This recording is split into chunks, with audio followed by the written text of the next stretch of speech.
میرا دل بدل دے، میرا دل بدل دے، میرا دل بدل دے۔ بسم اللہ الرحمن الرحیم۔ امام بخاری رحمۃ اللہ علیہ نے اپنی مشہور کتاب بخاری شریف میں ایک حدیث نقل کی ہے۔ حضرت مسور بن مخرمہ رضی اللہ تعالیٰ عنہ جو صحابی رسول ہیں، وہ فرماتے ہیں کہ جب حضرت عمر رضی اللہ تعالیٰ عنہ کو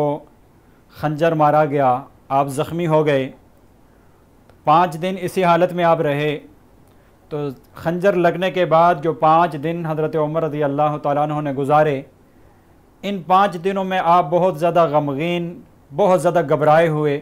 اور بہت زیادہ پریشان رہتے تھے۔ تو ایک دن حضرت عبداللہ ابن عباس رضی اللہ تعالیٰ عنہ حضرت عمر رضی اللہ تعالیٰ عنہ کے پاس تشریف لائے اور ان کو مخاطب کر کے فرمایا، اے امیر المومنین، آپ کیوں پریشان ہیں؟ آپ تو اللہ کے نبی کے صحابی ہیں، آپ نے اللہ کے نبی کے ساتھ ساری زندگی گزاری اور اللہ کے نبی کی صحبت کا حق ادا کیا کہ ہر محاذ پر، ہر غزوے میں جہاں بھی اللہ کے نبی کو ضرورت پڑی تو آپ نے اللہ کے نبی کا بھرپور ساتھ دیا۔ اور پھر جب اللہ کے نبی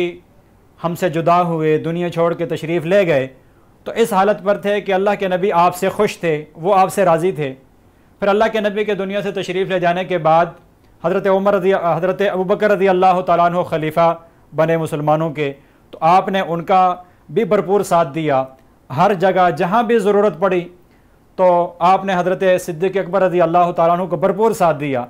اور جب حضرت صدیق اکبر رضی اللہ تعالیٰ عنہ فوت ہوئے، دنیا سے گئے، تو اس حال میں کہ وہ بھی آپ سے راضی تھے، آپ سے خوش تھے، تو اللہ کا آپ پر بڑا فضل ہوا، بڑا کرم ہوا۔ تو اس کے بعد جب حضرت صدیق اکبر بھی چلے گئے، پھر آپ کو خلیفہ بنایا گیا، تو آپ کو مسلمانوں کی صحبت حاصل رہی، آپ نے مسلمانوں کا بھرپور ساتھ دیا، ہر اعتبار سے مسلمانوں کا خیال رکھا، تو آپ تو بڑے خوش قسمت ہیں، آپ کس بات پر پریشان ہوتے ہیں؟ تو حضرت عبداللہ ابن عباس رضی اللہ تعالیٰ عنہ کی یہ باتیں سن کر حضرت عمر رضی اللہ تعالیٰ عنہ فرمانے لگے کہ آپ ٹھیک کہتے ہیں کہ میں نے نبی صلی اللہ علیہ وسلم کی صحبت پائی اور نبی صلی اللہ علیہ وسلم کا ساتھ دیا، اللہ کے نبی مجھ سے خوش دنیا سے گئے، یہ محض صرف اور صرف اللہ تعالیٰ کا فضل تھا، اللہ کا کرم تھا۔ پھر اس کے بعد حضرت صدیق اکبر خلیفہ بنے، ان کا بھی ساتھ دیا اور وہ بھی مجھ سے خوش دنیا سے گئے، یہ بھی اللہ کا فضل اور احسان تھا جس پر میں اللہ کا شکر کرتا ہوں۔ اور اس کے بعد مجھے خلیفہ بنایا گیا، تو میری جو ابھی پریشانی ہے، اس پریشانی کی اصل وجہ یہ ہے کہ مجھے تم مسلمانوں کے اوپر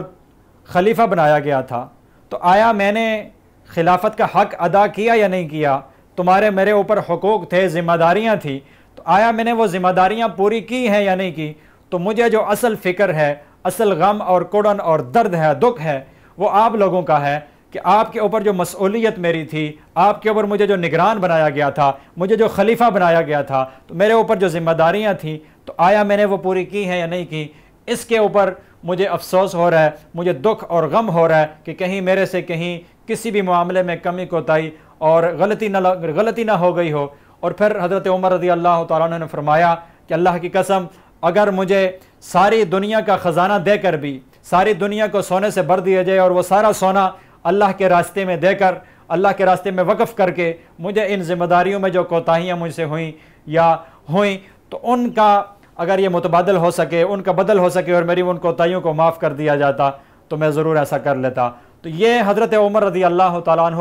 وہ خلیفۃ المسلمین ہیں، وہ مسلمانوں کے امیر المومنین ہیں، جنہوں نے 22 لاکھ مربع میل کے اوپر حکمرانی کی اور بہترین حکمرانی کی، اور مسلمانوں کا ہر اعتبار سے خیال رکھا، تمام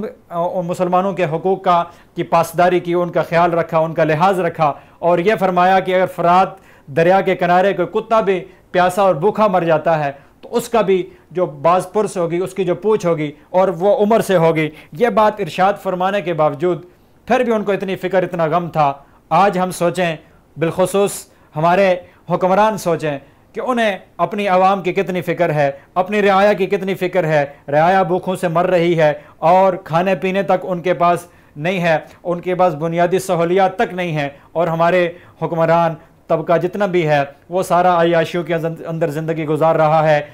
لاکھوں کروڑوں کے اعتبار سے ان کا مہینے کا بجٹ آتا ہے صرف کھانے کا اور پھر ہوٹلنگ کا اور سیر و تفریح کا اور مختلف فضولیات اور لغویات کا۔ حکمران طبقہ تو رنگ رلیوں میں مشغول ہے اور غریب طبقہ غربت کی چکی میں پستا جا رہا ہے، ان کے پاس کھانے پینے کو کچھ نہیں ہے اور باقی بنیادی ضروریات تک نہیں ہے۔ کیا ان حکمرانوں نے، کیا ان لوگوں نے، ایلیٹ کلاس نے، کیا اللہ کو جواب نہیں دینا؟ کہ اللہ کے سامنے انہوں نے پیش نہیں ہونا؟ اللہ کے سامنے باز پرس نہیں ہوگی ان کی؟ ضرور ہوگی، ضرور ہوگی۔ اس لیے ہم تمام مسلمانوں کو، اور بالخصوص جتنے بھی مسلمان حکمران ہیں، پوری دنیا کے مسلم ممالک کے حکمران ہیں، ان کو چاہیے کہ وہ حضرت عمر رضی اللہ تعالیٰ عنہ کی سوانح حیات کو مطالعہ کریں اور ان کو اپنے لیے رول ماڈل اور آئیڈیل بنائیں، اور جیسی حکومت حضرت عمر رضی اللہ تعالیٰ عنہ نے کی، ان کے نقش قدم پہ چلتے ہوئے ویسی ہی حکمرانی کرنے کی کوشش کریں اور اپنی رعایا کا ہر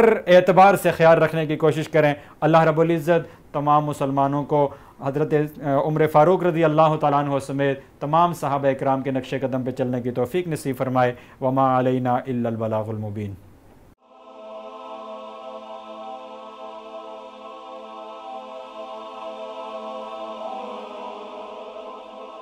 ایمان کی کرن، ہدایت کی شمع، وصال اردو۔